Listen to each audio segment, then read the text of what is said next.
everyone. In this particular lecture, we're going to look at a two-dimensional heat equation. So, uh, let us consider a non-steady heat conduction problem with a source. So, let the variable under question be u, just to not confuse it with small t for time. So, the governing differential equation, it's a partial differential equation which says del u del t is some diffusivity, could be thermal conductivity, it could be molecular diffusivity, is equal to, it's in 2D, so the Laplacian of u plus f of the space coordinate. It could be a function of time, but let us assume that it is only a function of the space coordinate. Well, now this particular term accounts for the time rate of change. This accounts for the diffusion, and this is the source. And we have learned in elementary heat transfer course that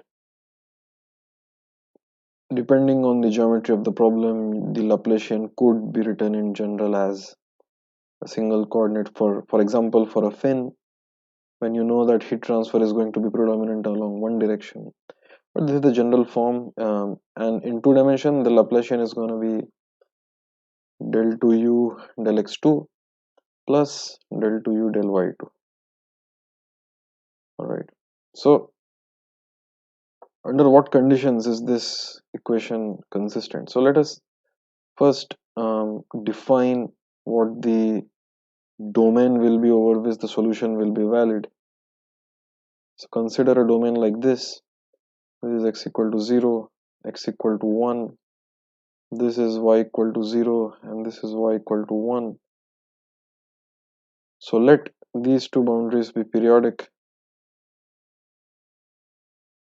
So it's periodic in y direction.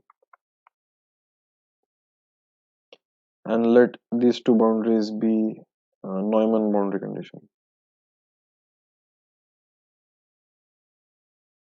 So let this particular boundary be del u by del x is equal to 0. That is a no flux boundary.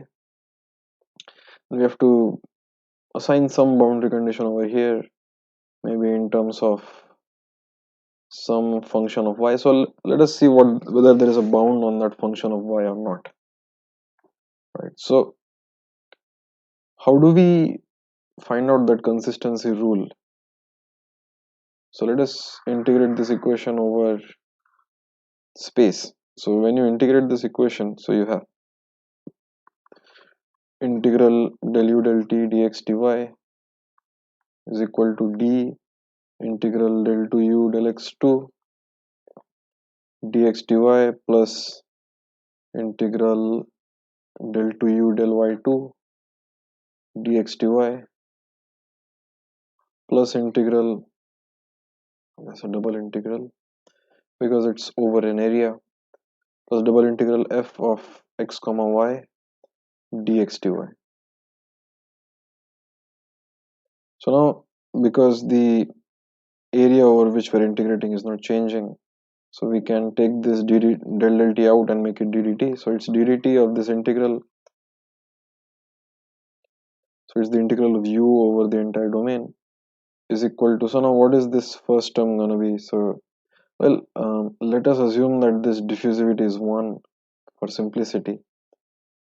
So it's going to be del u del x equal to 1 minus del u del x equal to 0 times integral dy, plus the second term will be integral del u del y at y equal to 1 minus del u del y at y equal to 0 dx.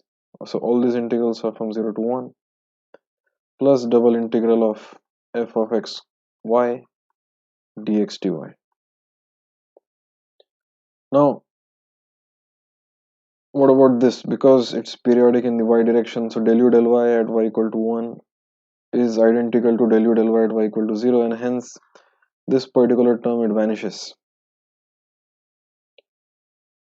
So now we have ddt of this integral u dx dy is equal to, so now del u del x at x equal to 1, we've said that it's going to be a Neumann boundary condition. Well, it's a no flux boundary condition rather. So we have minus integral of del u del y at x equal to 0 dy plus integral of f of x comma y dx dy. So now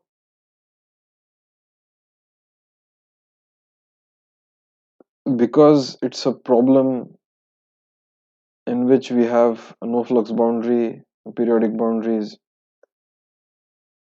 there has to be this particular quantity which is going to be conserved. So ddt of this conserved quantity has to be equal to 0.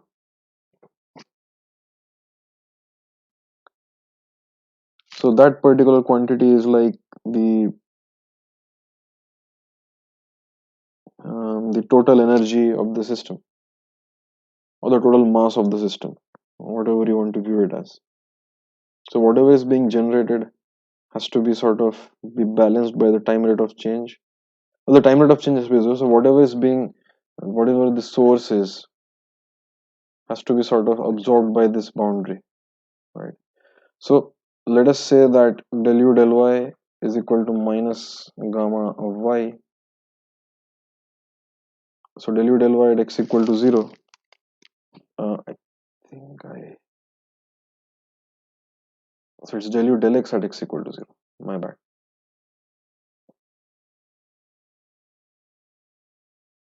So let del u del x at x equal to 0 be equal to minus of gamma. The minus is just to absorb this sign. And so this remains the same. So this essentially becomes integral gamma dy plus integral of f x comma y dx dy. And so if everything has to be consistent, well, actually, this need not be 0. You can have more source, less absorption. So this quantity can change, but we can choose the form of gamma and the form of f, whatever we want. In this particular example, so for this example, we can choose gamma of y to be a periodic function over 0 to 1,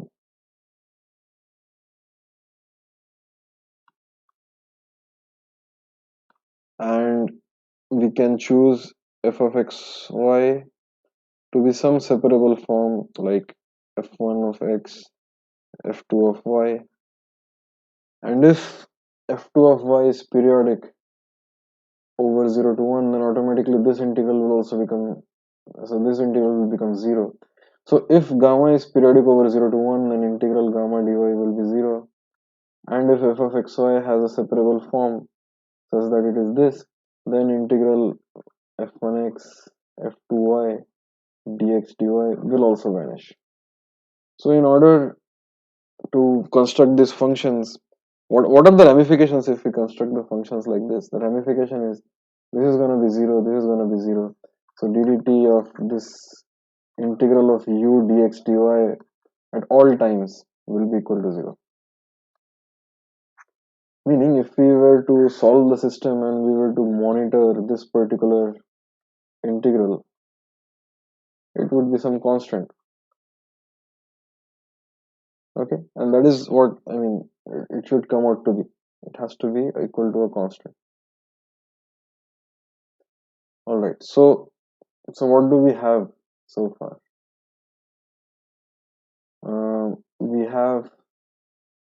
We need to choose these two particular forms. So fine, no problem. So let us choose gamma to be sine of 4 pi y is periodic over 0 to 1, and let f of xy, so let it be e to the power minus x minus half whole square divided by, say, 4 times sine 2xy. So 2 pi y, not 2xy.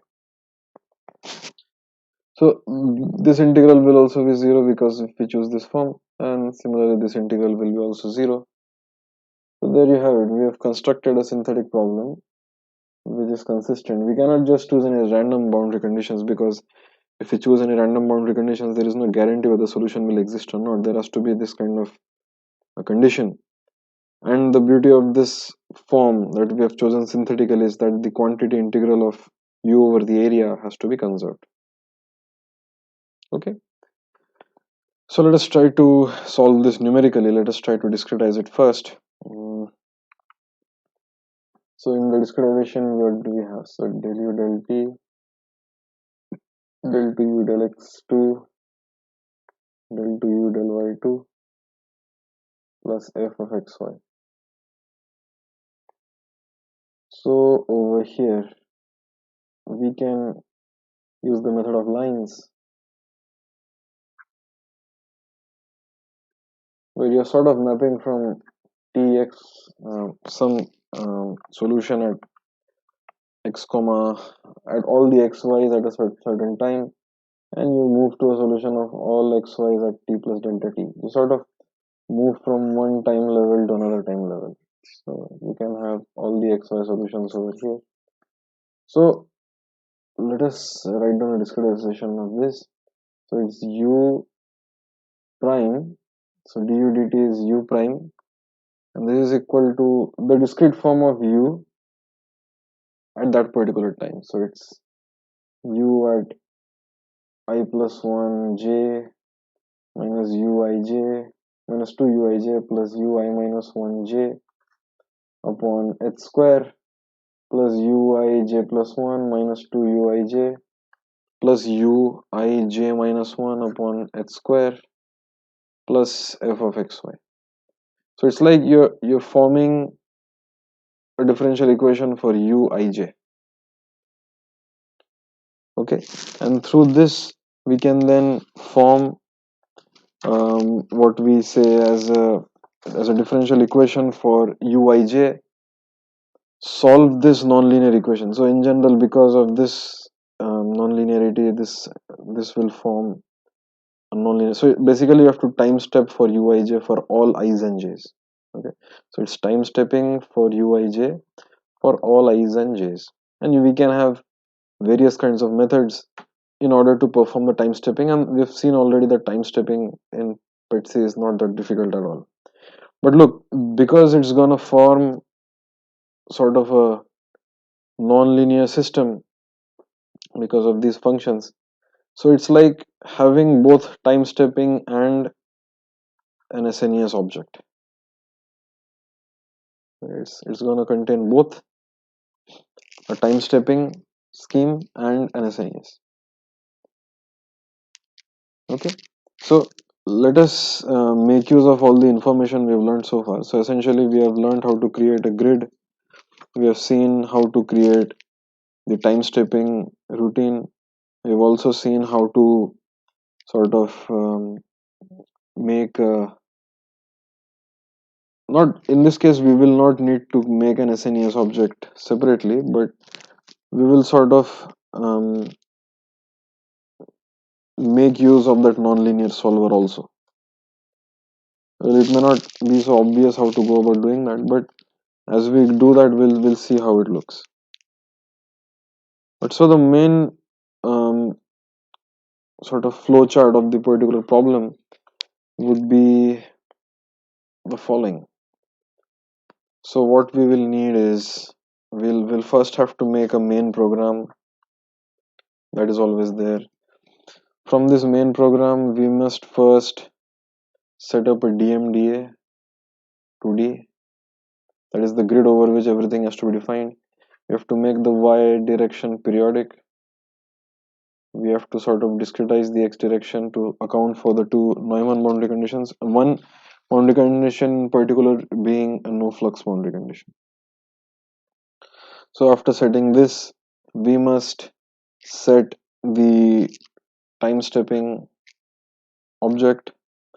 Inside the time stepping, we can define the Jacobian. So how do you go about finding the Jacobian? It's like u prime equal to some function of this So what are the variables over here? And if you're attentive, you might easily guess that the variables are all the uij.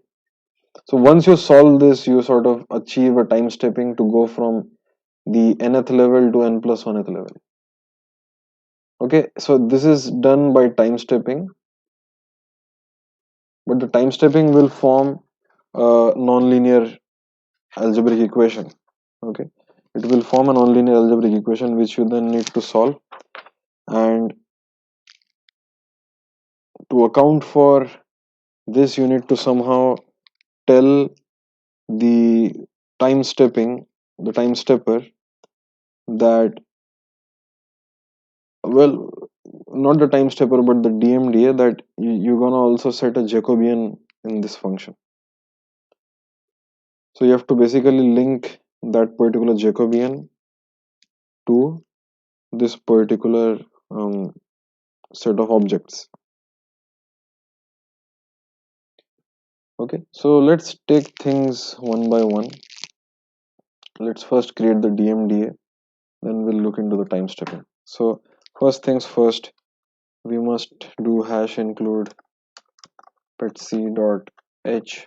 So this is standard, and after this we're gonna define main. So int main, we have int argc char star star arg v.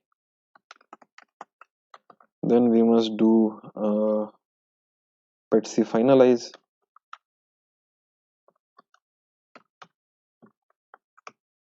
Okay, this is just how we've defined it so far. So we have to return this. Let me save this file. So let me call it heat2d.c. So finally we have to do PETSc finalize. We have to also do a PETSc initialize somewhere. So let's write it down. PETSc initialize. So it takes arguments ampersand argc ampersand argv, then the null, then we must say some help string solve heat equation /n. Okay, so we have the PETSc initialization. So we have to define certain variables. So the time stepper has to be defined, ts. The DMDA has to be defined, so DMDA, then DMDA local info, because we'll need the local info to loop over various terms. Info, then double, we have to define the time span. Alright, what else do we need to do? We need to define the solution vector, vec v. We need to define the matrix. Well, we don't need to define the matrix in main, because we're passing everything to the time stepper, and everything will be taken up by the time stepper. So we don't need to define anything else, and this should be sufficient to get started. Okay, so let's set up the DMDA. So DMDA create 2D. So this accepts the communicator. Apart from this, we will need to specify what the boundaries are. So let me just open the function reference. So DMDA create 2D, it will, so we have done this before, but still I just want to show you what the function reference is. So DMDA create 2D. Well, there is a PDF version of all this, but I prefer to have the online version. It's more convenient. So we have the communicator, then boundary type. So boundary type in x direction is gonna be none. So DM boundary none. In the y direction, it's gonna be periodic. Then we have to tell the kind of stencil we are gonna have. So stencil type. So we'll have a star stencil. Nothing. We don't need anything else. So it's gonna be DM DA stencil star. That's the typical grid that we have. Then we have to define the number of grid points. So the number of grid points be 7, and in the other direction let it be 6. So the reason why I've not chosen both to be 7 is that once you make the boundary periodic, you automatically don't go over all the grid points, meaning 1, 2, 3, 4, 5, 6, 7. But if you, so the x equal to 0 and x equal to 1 are included in this particular boundary, none. But when you do periodic, you're going from y equal to 0 to y equal to the second last step, because y equal to 1 is tantamount to y equal to 0, so you don't have to save this. So you have one less grid if you have an equal step. So because we are keeping the step equal, we are keeping them both as h, right? Because they both are h, we will not have the final uh, y line over here. We'll simply go from 0 to y minus delta y, or y minus h if you want. So that is why we need on the 6, we need one less point if the boundaries are periodic. Then we have to tell how many, which processor, how many sort of grids it's gonna handle. So we can let PETSc decide. So it's m comma n.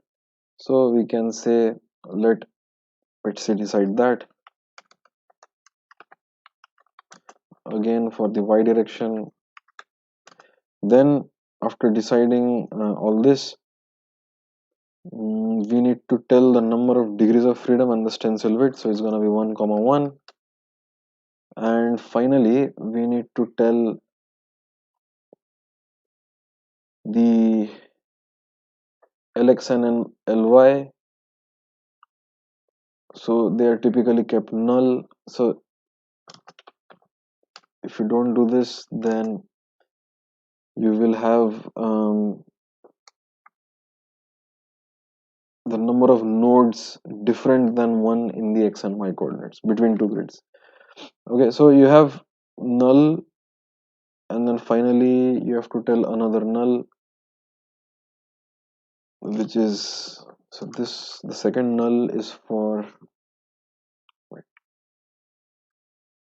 so we have degrees of freedom as 1, then s was the stencil width, which was 1, lx and ly both are null, finally the dA, so we must pass the address of dA, so the address of dA will be simply dA. So this creates the grid. So once we have created the grid, we can finish the formation of the grid, and we have done this in the previous, one of the previous lectures as well. So dm set from options, because in case we pass some command line arguments, then we have dm setup dA. Then after setting up dA, we have dm create global vector over dA, and that is the solution that we want. Okay, so we have assigned all this. Now we can move on to the time stepper specification. Okay, so let us proceed to the time stepping part. So ts create, again PETSc world, and we have to pass the address of ts, then ts set problem type ts non-linear. Okay, so the problem is linear in U, but despite that, we can keep the solver to be non-linear as we had done in the previous example.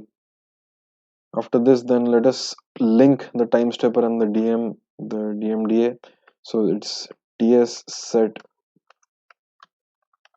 dm, and we have to link ts and da. Then we have to do, so what else is left? So apart from, so the last example that we did was for ordinary differential equations. In this case, we need to sort of link the time stepper and the DM. So one additional thing that you need to do is set the RHS function, based on the DMDA, because in the previous example we were not linking it to the DMDA. The RHS function was defined as such. Okay, if you look into the previous example, the form RHS was just to set the RHS function, but in this case the RHS function is based on the DMDA. So we must do TS, not TS, DMDA set RHS function local, because it's based on a local grid. DA insert values, and we have to now pass the function which will help us in creation of the RHS function.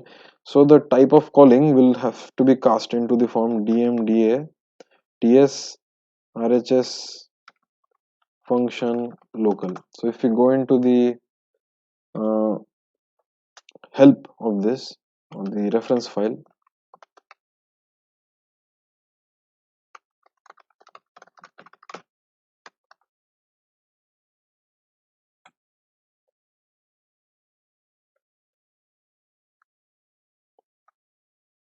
so DMDA TS set RHS function. Okay, so it's like a local residual evaluation function, and it has to be done by passing this kind of a data data type. So we have to cast the function to this particular form. That is why we are casting it. So this is to cast whatever function we have. So let the function be form RHS, no problem.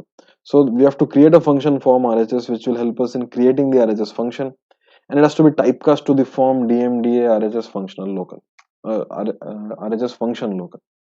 So this is called as a typecasting to this form. This is where we are typecasting it to that form. So apart from this, we need to provide a function, the application context. In this case, there is no application context, so this can be simply void star ctx. We're not going to use it anyway. So this sets the RHS local function. Apart from this, we must set the DMDA and the TS with the local Jacobian. So we will do DMDA set RHS Jacobian local, and the calling sequence is again quite same. So it's DA, instead of inserting values we'll simply have a function callback, but instead of DMDA TS set RHS function local, we will have DMDA TS RHS Jacobian local. So we will change this. So DMDA, this will be RHS, instead of RHS function local, it will be RHS Jacobian local. And let me change this to form Jacobian, and well, this cannot be void star ctx, it has to be just some ctx, it doesn't matter.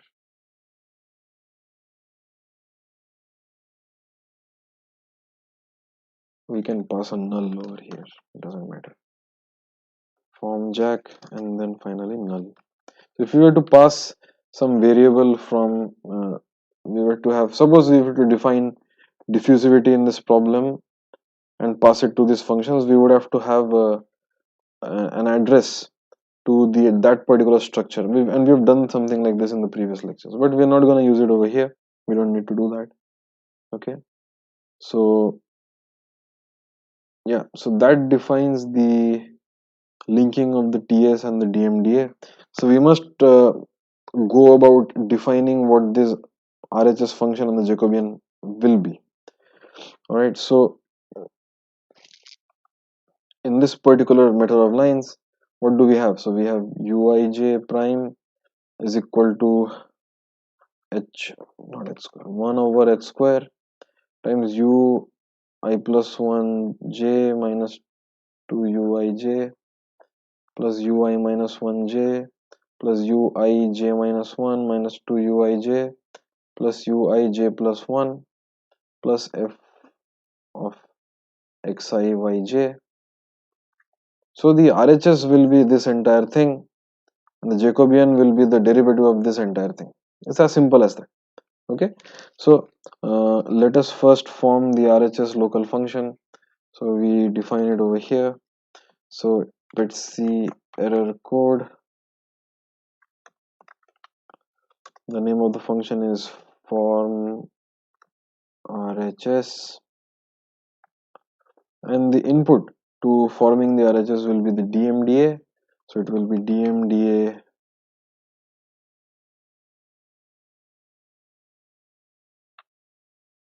wait, so hmm,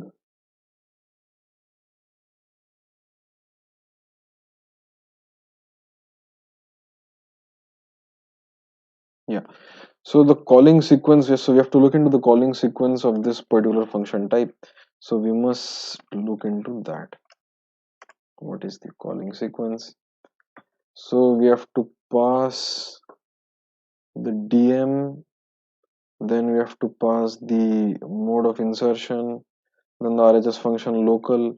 So now let us see what RHS function, set RHS function, Dmda is RHS function local.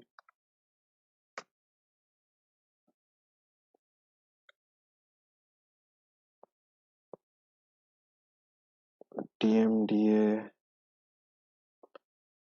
oops, so this was set RHS function, but this is not supposed to be that. This is supposed to be RHS function local. So Dmda ts RHS function local, not set. And yeah, so let us now look into the callback sequence of this.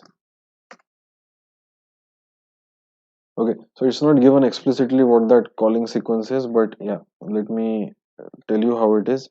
So you have to pass the Dmda local info as with the address of local info. So info, then you need double T for time, then you need a double AU. So something similar we have done in the previous lecture. This is an auxiliary array to hold U, so that we can convert between the vector object in PETSc with the auxiliary array object of C. Then we have double star star auxiliary array for the uh, the RHS function. So let me call it AR, and finally the context, so void star ctx. We don't need anything from this, so let me define this function. So first of all, we need to loop counter, so int I comma j. We're going to define h as, so whatever the info is being passed, we must define the step from it, or let us say mx info mx. So this is what the x limit will be. Then what can we do? So let us first get the spacings. So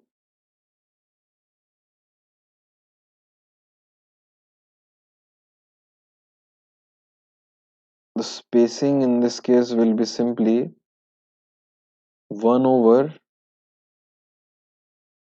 mx minus 1. Okay, so double h equal to 1 over mx minus 1. That is this grid spacing. Okay, so far so good. So let us define double x comma y. Yeah, so let us now do a double loop for j equal to info ys, j less than info ys plus info ym, j plus plus. Let me copy this. So instead of this we must have I. So we're doing the inner loop over x. Okay, we must be very careful when doing this kind of copy paste stuff. Okay, so after this we must define what y is. So y is gonna be simply h times j, and x is gonna be h times x, h times I, not x. So now let us apply the, not let us apply the, let's find out the RHS. So the RHS will be AG, not G, R, J comma I. So in general it will be equal to that entire RHS term. What is that entire RHS term? Is this term. So it's gonna be,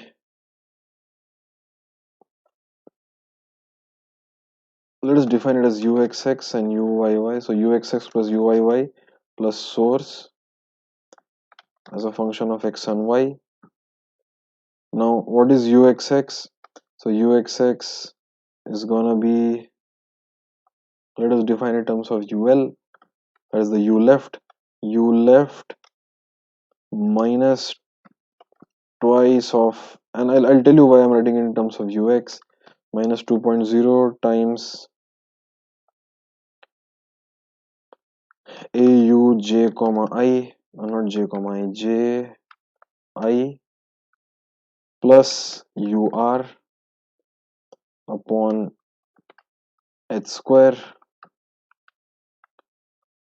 And the reason why I'm defining it in terms of ul and ur is because depending on whether you're sitting at the leftmost boundary or depending on whether you're sitting at the rightmost boundary, the ul and ur have to be appropriately changed with respect to the ghost nodes. That is because the right side boundary is a Neumann boundary condition. So when I is equal to mx minus, rather, when you're at the last boundary, this minus 1 boundary and plus boundary, they are related because it's a Neumann boundary condition. So y outside minus y inside equal to 0, y outside equal to y inside. So we must set for the innermost boundary ui minus 1 j is equal to ui plus 1 j, and if that is the case, then these two become equal. Okay, these two become equal, and so the u left will be equal to u right essentially. So okay, so the way to do it is ul is equal to, so is I equal to mx minus 1. So this is a compact way of writing an if-else statement. So if it is equal, then you say au j comma I minus 1. So ul will become, if it is true, then if it is true, then the ghost node will be equal to the innermost node. So basically ur will be equal to ul. So if it is true, then you simply set ul by uji plus 1, because the left boundary will sort of get the value of the, sorry, we're looking at the rightmost boundary. So this will be ui minus 1, that is the rightmost boundary. This has to be ur. Okay, so when you are sitting at the rightmost boundary, then you are, if it is this, if this statement is true, then you are sitting at the rightmost boundary. If that is true, then ur has to be given the left value, which is this. Otherwise you simply assign it with au j comma I plus 1. So this is for when it is not at the outermost boundary, then ur will be simply uj I plus 1. If it is sitting at the outermost boundary, then it has to be equal to ul, which in this case is going to be uj I plus 1. Similarly, if I is equal to 0, meaning you're sitting at the leftmost boundary, then the left outer point will be equal to the right point. So if it is true, then it has to be equal to ui au j I plus 1. That is, the left value will actually be the innermost point. That is to say, This is at the left boundary. This is I plus 1, this is I minus 1, and because del u del x is equal to minus gamma, so u I plus 1 j minus u I minus 1 j upon 2h is equal to minus gamma. So if this is true, then u I minus 1 will be equal to u I plus 1 j plus 2h gamma. Okay, so we have to assign that simply. So it will be u I plus 1 plus twice of h times the gamma, and in this case let's just write as gamma of y. If it is not, then it's simply au j comma I minus 1. Okay, so this is how you define ul and ur. Based on this, you're defining uxx based on uxx and uyy. So uyy is not complicated at all because there's no special cases for it, because the top and the bottom boundaries are periodic. We can simply copy this, paste this, and instead of ul and ur, we simply can put au j plus 1 I plus au j minus 1 I. So it's as simple as that. Okay, so now we must declare these variables which we have used. So we have made use of uxx, uyy, ur, ul. So apart from this, we must define two additional functions. One is for the Neumann boundary condition gamma, and one is for the source term so. So let us define it.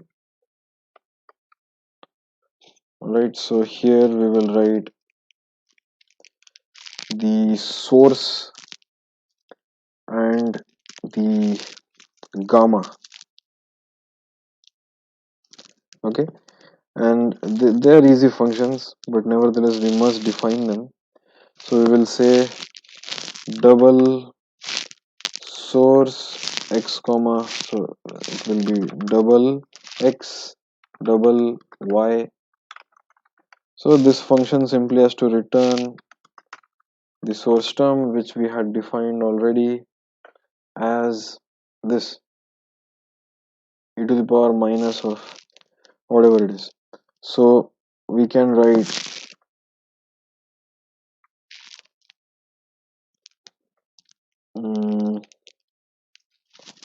exponential of minus of x minus 0.5 times x minus 0.5. So this is x square divided by, let's not take it 4 because that will be a very thick Gaussian. Let us make it slightly thinner. Let's say it's 0.1. It doesn't matter anyway because the conditions are already being satisfied for the solvability. So divided by 0.1 times sine of 2 into 2.0 into PETSc pi, that is a macro for pi, times y. So simply have to return this. Similarly, we have to define the gamma as well. So the return value will be double. It will be gamma of double y.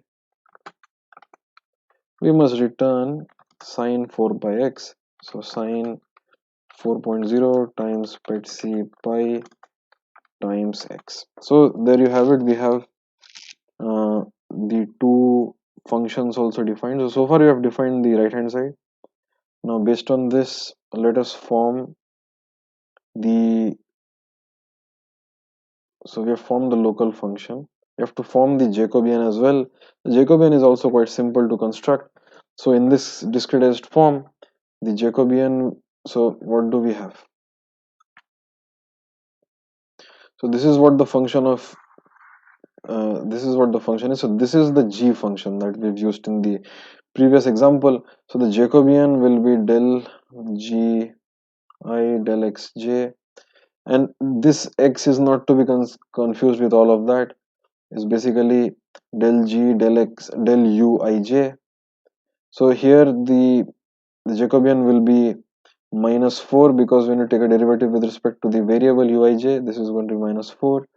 Then you have 1 1, then an offset with 1 and an offset with 1. Alright, so the Jacobian has that pentadiagonal structure, and it's also not that complicated to set up. So let us set it up. Let's set up how the Jacobian will be evaluated. So let's define it. Form, so the name of the function was form jack. So the return value will be a PETSc error code form jack, J with a capital. So form jack, so the inputs to this function will be quite similar to what we have for the function callback, what we've just defined in the previous function. So it has to be a Dmda local info star info double t double star star au mat j mat p, in case you have a different precondition for the Jacobian, and then void star ctx. Okay, so let us define it. So it's going to be having the similar structure as for the previous program. So we must have two counters, so int I comma y, I comma j, and we must also have an integer as the number of columns that we want to insert. So it will be n calls. Apart from this, we must have double h, because we need the grid spacing. Then we need the number of values to be inserted. So at max we will have 5 values inserted, because over here we have one main diagonal, then offset, another offset by a large number, another offset on the right by a large number. So we have essentially 5 values which we can input. So we define an array with size 5. These are the values array. Then we need a data type of the type mat stencil, because it is quite specific to the construction of the array. So oops, so mat stencil has the same data type as int. It doesn't matter if you use this, but it's a legitimate data type in PETSc. You can choose to use it or not to use it. You can simply use int as well. All right, so h is equal to 1 over, so 1.0 over, so this has to be actually 1.0. Okay, so 1.0 divided by info mx minus 1. So that's the grid spacing. Now we are in a position to perform the double loop. So we have, so let me copy the loop at the risk of making a silly mistake. Let me close the loop immediately. All right, so we have defined what the double loop is going to be. Inside the double loop we have row dot I equal to I, because we're going to insert in the row number I if we are looking at the variable u I comma j. Then we have the different columns. So call 0 dot j, or rather call 0 dot I will also be equal to I. So row column is fixed. Now we must fix the column variable. So column dot I and column dot j. Okay. So first of all, what is the values that we want to input? It's going to be minus 2.0 times 1 over h star h plus 1.0 over h times h. This is also going to be 1.0. and this you can easily find out it's coming from the differentiation of the Jacobian. So one is coming from this term and one is coming from this term, nothing else. Okay, so this is the central value that we're going to insert. Now coming to the columns, different columns, so call 0, not call 0, call 1 dot I is going to be I, call 1 dot j is going to be j minus 1.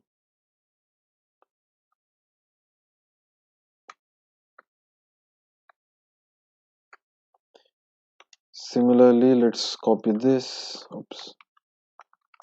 For the four values, so we have I j minus 1, then I j plus 1, then I minus 1, then I plus 1.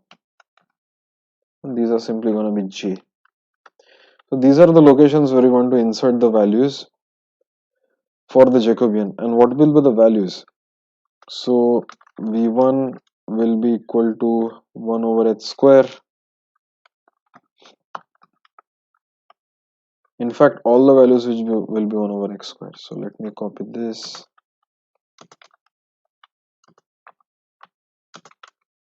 So this will be 2, 3, 4.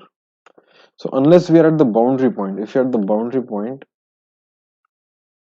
2, 3, 4. Yeah. So unless you're at the boundary point, nothing like this will happen. So we have n calls 5 because we want to insert all of this. And if we are at the boundary, then what happens? If I equal to 0 and we are at the left boundary, then we will not have to insert 5 values. Instead, we will have to insert only 4 values. And I want you to actually go ahead and find this out. So we have to modify the column that's going to be inserted, because this, if we're at the left boundary, this is not going to be I minus 1. It's going to be something else. So it's going to be call 3 dot j will be equal to j, and because of the Neumann boundary condition, call 3 dot I will be equal to now I plus 1. This directly follows from the Neumann boundary condition of the left boundary. Well, the value to be inserted will be 2 over h square. Okay, there will be no gamma and all that, because you're taking the derivative with respect to u in order to find out the Jacobian. And it's really a matter of doing it on your own and seeing it. So now if you are at the right boundary, so if I equal to info mx minus 1, then what do you do? Again, you have to insert only 4 columns. So n calls will become equal to 4, and call 3 dot j will be equal to j, but this should be call, and call 3 dot I will be equal to I minus 1, because that's the inner boundary, and the value will be simply 2 divided by h square. Okay, so far we have made what values you need to insert, how many values you need to insert. Then we have to do mat set values stencil. So we have to pass the preconditioner, one row, the address of the row, n calls number of columns, and the call address, then the values and how do you want to insert them. So it's insert values. Okay, so now that you have done this, we can come out of the loop, and so where does the loop end? It's sorry, yeah, it's over here. So this is the end of the loop. Once the loop ends, we can write mat assembly begin p comma mat final assembly mat assembly end p comma mat final assembly. So this is just how you define it. Finally, you have to set the Jacobian equal to p. We have seen this in the previous lecture as well.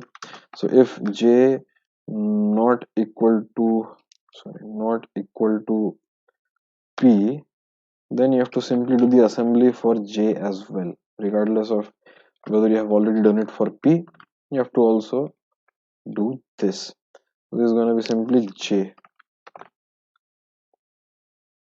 So finally, if everything is successful, we return a 0. So this is how you define the Jacobian function callback, that is form Jac function. So now we have formed the Jacobian, we have done everything. Now what do? We must continue with the functions. So ts set type ts, so let's use a BDF solver, a multi-step solver, ts BDF, then ts set time, ts, this is the initial time, ts set max time, we can set it to be 0.1. This is a time step. No, this is the max time. Actually, max time is not the time step. The time step is set using ts set time step ts. This is the max time step. Okay. In fact, lastly, we have to do ts set exact final time, ts exact final time match step. So we must match the last time step so that it finishes at t equal to 0.1. Then after this, we need to allow ts to be settable using the command arguments. So ts set from options ts. Okay, so then what else do we need to do? Yeah, we can simply set all the values of the vector to be 0. So vec set u to be 0.0, then ts solve ts comma u. Finally, we must destroy everything. So we have ts destroy, ts dm destroy the address of ds. This has to be the address of ts. So in order to destroy, we must destroy the address. Okay, then what else can we destroy? So we've destroyed the ts. We have to destroy the vector as well. Vec destroy, and the address of u is passed. Okay, so far so good. So let us create a new target for all this.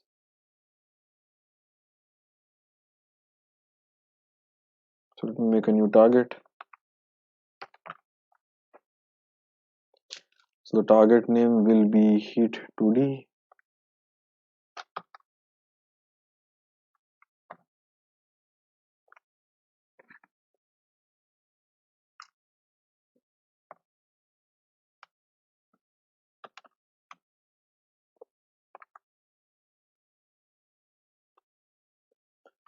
So OD TS we must replace by heat 2D. Find next. Oops.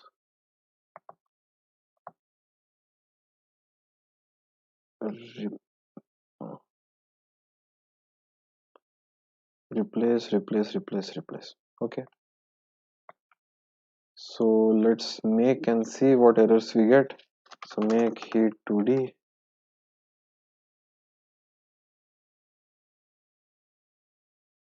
Okay. So let us see. We appear to have a bunch of unused variables. So instead of setting the T0 and TF, we have hard coded. Anyway, so it doesn't matter. We can get rid of this. So that should be fine. Let me run it again. Okay, form jack is undeclared. Why is that? We've clearly declared form jack. Form jack. Hmm.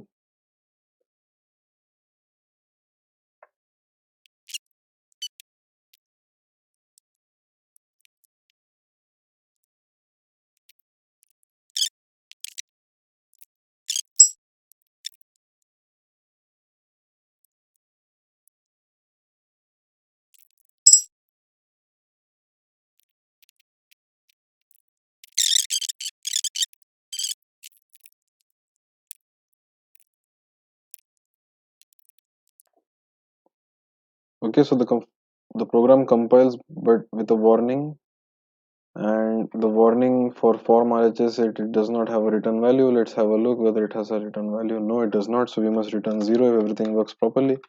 So it has a return 0. What else? We have not used x and y in the main. No, it's not in the main. Line 38. Double x comma y. But we have used x comma y. Oh, it is said but it is not used. Okay, no problem. It is said but it is not used. Not a big deal. 94 we have not used info. That's okay. Form RHS. I thought we fixed that. It reaches the end of a non-void function. Well, okay. So now only a few warnings remain, but that's okay. So now we are in a position to run this particular program. So it's dot slash heat 2D. Oh, I have forgotten to call PETSc initialize. Well, PETSc is kind enough to inform you that you have forgotten to do that. And yeah, such things do happen when you're pressed for time. And that is why I'm... Wait, I thought we did initialize it somewhere. I recall initializing it somewhere.